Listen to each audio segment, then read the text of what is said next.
সব মিলিয়ে সময়টা একদমই খারাপ যাচ্ছে বাংলাদেশ ক্রিকেট দলের, কিন্তু এবার ক্যারিবিয়ানদের বিপক্ষে ঘুরে দাঁড়ানোর মিশনে 2 টেস্ট, 3টি ওয়ানডে ও 3টি টি-20 খেলতে বর্তমানে দেশটিতে অবস্থান করছে মেহেদী হাসান মিরাজরা, যেখানে বল ও ব্যাট হাতে দারুণ শুরু করেছে টাইগার টেস্ট দল। এদিন প্রস্তুতি ম্যাচে ওয়েস্ট ইন্ডিজের সেরা একাদশের বিপক্ষে টস জিতে আগে ব্যাটিং করার সিদ্ধান্ত নেয় বাংলাদেশ। ওপেনিং এ নেমে শুরুটা একদমই মন মতো হয়নি সফরকারীদের। টাইগার দলের সবশেষ কয়েকটি সিরিজের টপ অর্ডার ব্যর্থতা ছিল স্পষ্ট, বিশেষ করে লঙ্গার ভার্সনে একদমই ভালো শুরু করতে পারেনি সাদমান ইসলামরা, যার ব্যতিক্রম হয়নি এদিনও ওপেন করতে নেমে 19 বলে মাত্র 8 রান করে সাজঘরে ফিরেন মাহমুদুল হাসান জয়।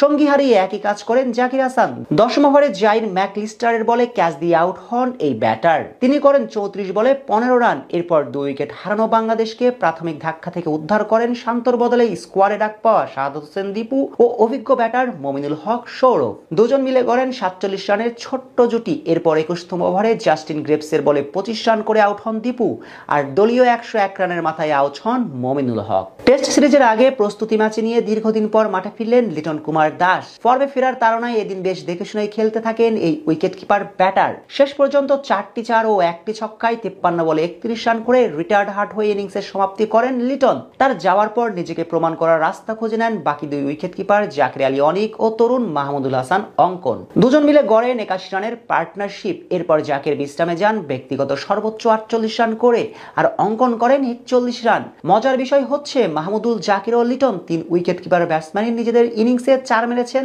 4টি করে, ছক্কাও হাঁকিয়েছেন 1টি, যার সুবাদে সিরিজের প্রথম টেস্টে লিটনের একাদশে থাকা নিশ্চিত। তবে জাকির বা মাহমুদুল হাসান অঙ্কনের মধ্যে একজনকে বেছে নিতে গিয়ে মধুর সমস্যায় পড়তে হতে পারে টাইগার ম্যানেজমেন্টকে।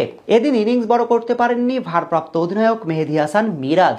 19 বলে 11 রান করে হোল্ডারের বলে আউট হন তিনি। শেষ পর্যন্ত 7 উইকেটের বিনিময়ে 253 রান সংগ্রহ করে ইনিংসের ঘোষণা দেয় বাংলাদেশ। বিপরীতে দিনের শেষ বেলায় বল করতে নেমে দুর্দান্ত শুরু করেন পেসাররা। নিজের প্রথম ওভারে মেডেন সহ ক্রিক ব্র্যাথওয়েটের উইকেট তুলে নেন হাসান মাহমুদ। পরের ওভারে নাহিদ রানা দিয়ে যান 5 রান, আর প্রথম দিন শেষে স্বাগতিকদের সংগ্রহ 1 উইকেটের বিনিময়ে 5 রান।